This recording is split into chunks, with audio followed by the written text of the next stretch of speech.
This is the Gentry Pioneers podcast with James, Nicholas, and Kyle. For our first segment, Nicholas, you take the stand. So there is a disease that is going around. Actually, I researched it and it just has polio-like symptoms. Yeah, it's actually called acute flaccid myelitis.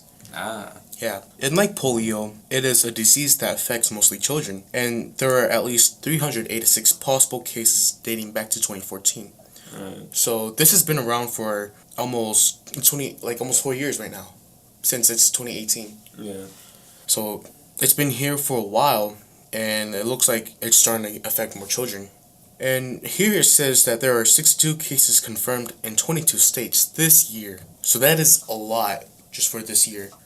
Yep. And of the cases, 90% are children, and the average age is 4 years old. So not only is it children, but it's like toddler age. Yeah, so that's basically like the time whenever you're really prone to diseases, since like your body isn't built well enough to fight against all that. Yeah, that is. What's your thought on this, James? Disease. Well, it could affect it on children. Affect it on people, and people affect it on children. Yeah, I get that. Like, the disease could be coming from, like, the adults, right? Yeah. Yeah. It's like possibility. So instead of just bringing it to other people, we're bringing it to people that are younger than us. Yeah.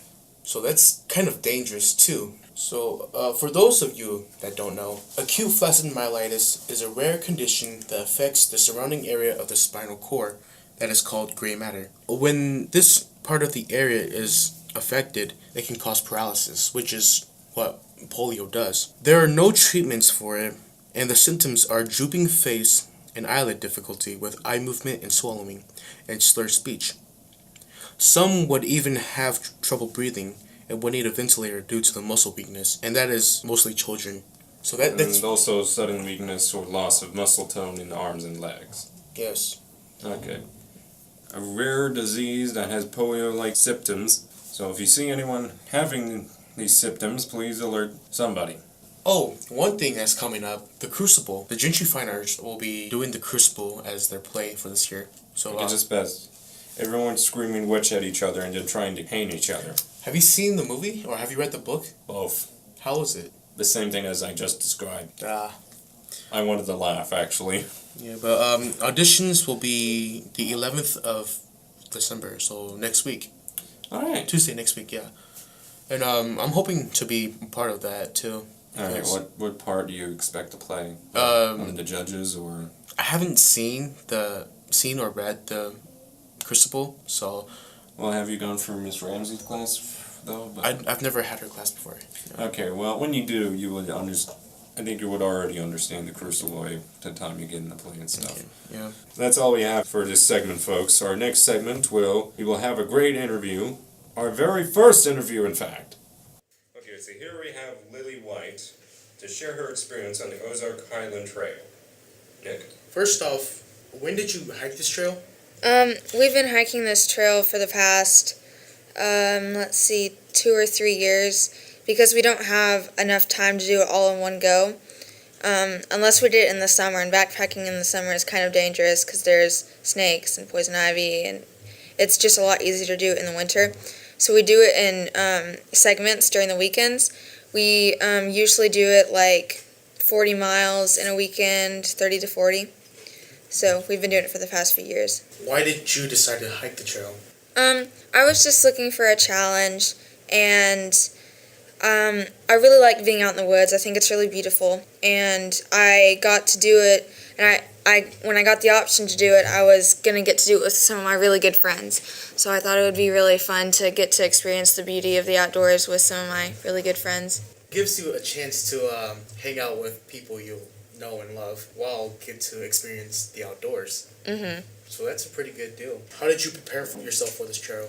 Well, it takes quite a while to pack everything.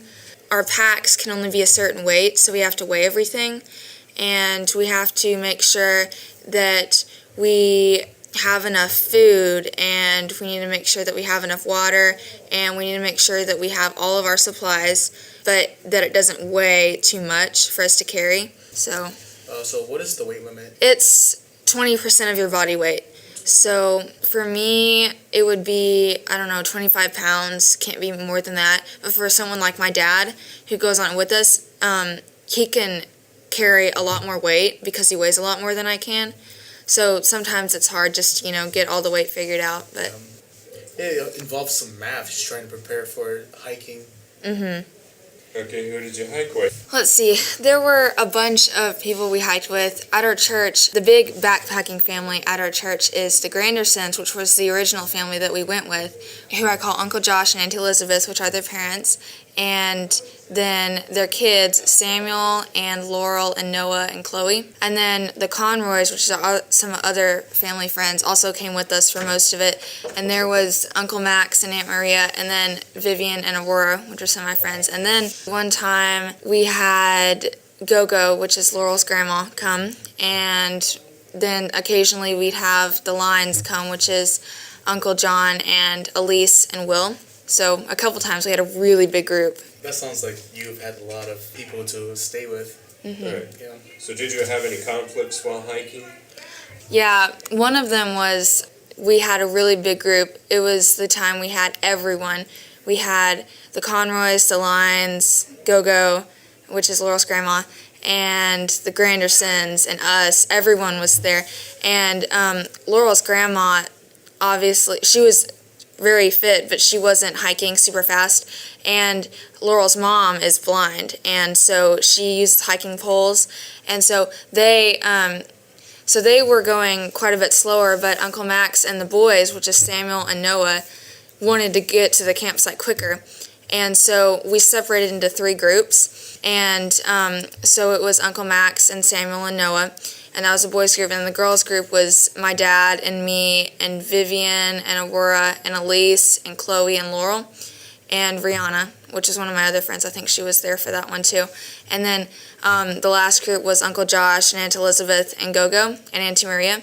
So we split up into 3 different groups, but it started getting dark. And the boys were going super fast, so that we knew that they were already there. But the group that had Gogo in it was going fairly slow.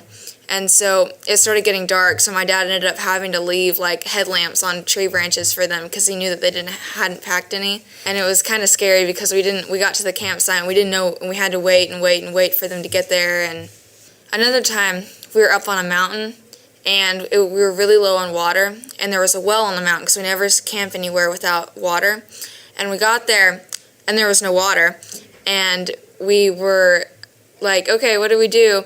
And so, of course, since, we didn't have any water, suddenly we were all, like, really, really thirsty. And so it was a struggle, but we managed to make it to the next day.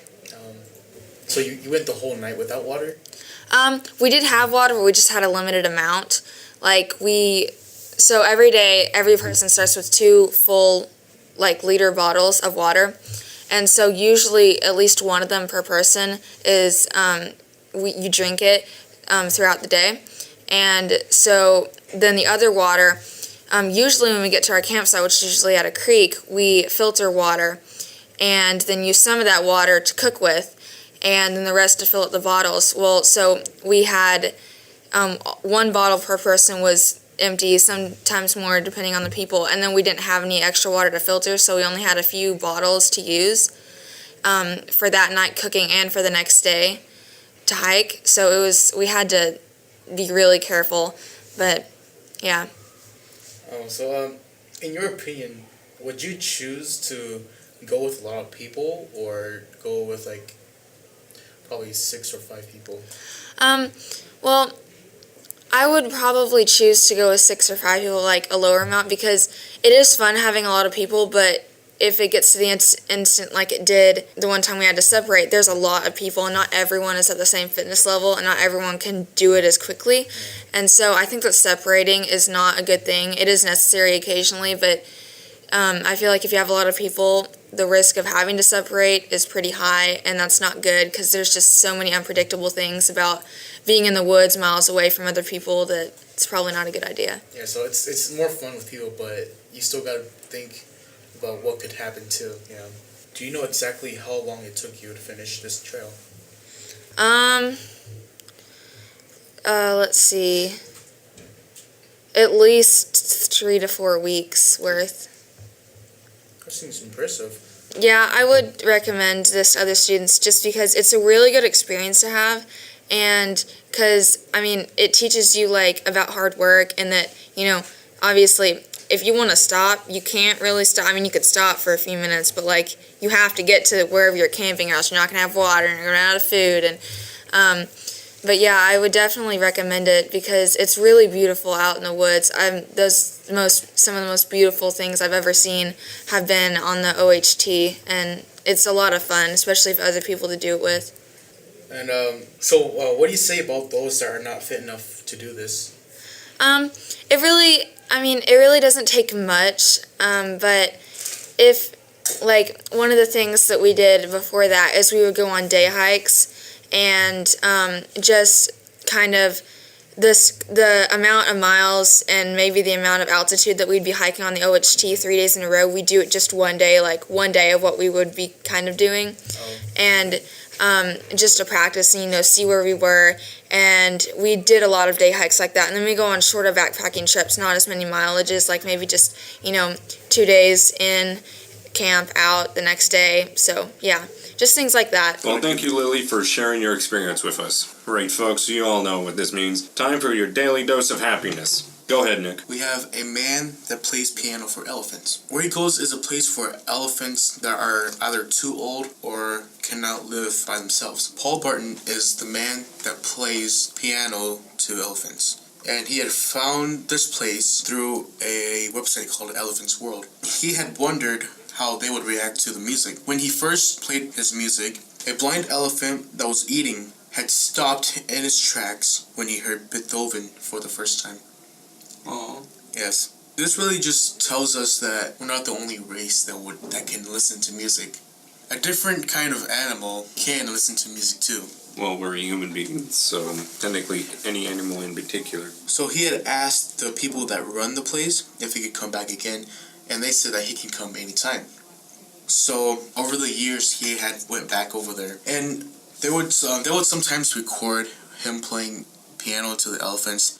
And the one that actually made this popular would be the one they recorded with Lam Duan, which is who is another elephant that lives in that place. So where is the zoo located? Like in the United States or? That I actually don't know. They didn't specify enough. Alright, so that's your daily dose of happiness for today up until tomorrow or the next episode.